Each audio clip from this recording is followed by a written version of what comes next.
Tiniyak ng Department of Agriculture na darating na sa bansa sa Setyembre ang bakuna laban sa African Swine Fever. Kasunod ito ng pagkalat ng sakit sa ilang bayan sa Batangas na ikinalugi ng ilang magbababoy.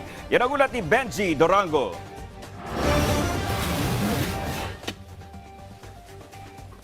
Isang metro na lang ang lalim matatapos na ang inuhukay ni Tatay Maximo, na residente ng barangay Malalim na Sanog. Isa ang 63 anyos na matanda sa backyard hog racer sa bayan ng Lobo, Batangas na napuruhan ng swine flu outbreak. Sa hukay na ito, ibabaon ni Tatay Maximo ang kanyang pangarap na maayos na buhay.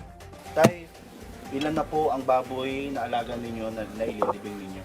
Aba, yan lahat po ay mahigit na 30, dadalo ng tira. So 28 na nalilibing ninyo? Kanya-kanyang hukay na ang ginagawa ng mga taga rito. Naglilibing ng mga alagang baboy na tinamaan ng sakit para di na mahagip ang ilan-ilan pang maayos pang lagay. Mahigit 100 baboy na ang namamatay sa buong barangay. Bukod dyan sa hinuhukay ni Tatay ay actually itong mismong kinakatayuan ko. Lahat ito may laman na sa ilalim ng mga namatay, mga buhay pa na baboy na inilibing na nila dahil lahat sila ay infected na nitong swine flu. Tulad ng isang ito, mapula ng balat at mata, nangihina na. Kapitan, paano ba malalaman na kapag ang isang baboy ay infected na ng swine flu o hindi? Yan po ay talaga ang isang baboy nanghihina at hindi na po kakain. 4 na araw na lang itatagal ang tulad niyan. Kapag nakitaan na ng mga senyales, ihiwalay na sila sa karamihan, ililibing sa mga hukay na ito para hindi makahawa. Ngayong araw, 5 ang ililibing ni Tatay Maximo sa hukay na kanyang ginagawa.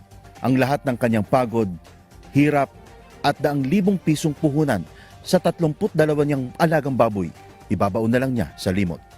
Tay, pwede bang malaman kung anong nararamdaman mo habang naglilibing ka ng mga alaga mong baboy? Talagang malungkot, talagang nakakapaluha. Dahil ho, isa inasahan namin, pambuhay sa aking mga pamilya. Ngayon, wala tayong gagawa eh. Tinuturukan naman ho namin ng gamot. Wala tayong gagawa eh. Ayaw ho namin na mamatay doon sa ulbo, kundi dinadala namin dito. Ramdam ko ang lungkot ng matanda. Mas malala po ngayon sa ngayong panahon ito. Bakit ho? Dahil talaga hong marami ang namamatay na baboy. Noon ho ay kung minamamatay man ay mangisang-isa at wala nang masyadong nasunod. Ngayon ho talagang sunod-sunod ang pagkamatay ng mga alagang baboy. Ang bayan ng Lobo ang ground zero ng outbreak ng ASF ngayong taon. Sa 26 na barangay ng bayan ng Lobo, 20 barangay naka-lockdown ngayon. Tinatayang papalo na sa 12,000 baboy ang namamatay buhat na magsimula ang sakit noong nakaraang buwan. Nag-abiso na ang Agriculture Department na paparating na sa September ang bakuna. Ang solusyon muna ngayon, mass testing. Ihiwalay ang mga may sakit, ibebenta sa labas ng bayan ang wala. Pero kung sa bayan ng Rosario, Batangas, nakakapagbenta pa ng baboy sa labas, dito sa Lobo, bawal na. Ay ang sabi nga po ay lockdown. Kaya wala po kaming magawa.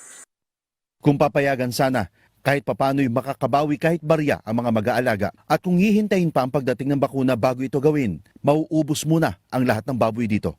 Sana kung matest na negative sa ASF yung kanilang mga alagang baboy, payagan sila na mailabas at maibenta sa labas ng bayan ng Lubo ang kanilang mga alaga para kung kahit papaano ay makabawi sila dun sa puhunan na kanilang inilaan dun sa pag-aalaga ng baboy. Paliwanag ng LGU, kailangan munang malift ang deklarasyon ng red zone sa Lobo para payagan ng mga baboy at karne nito na makalabas ng bayan.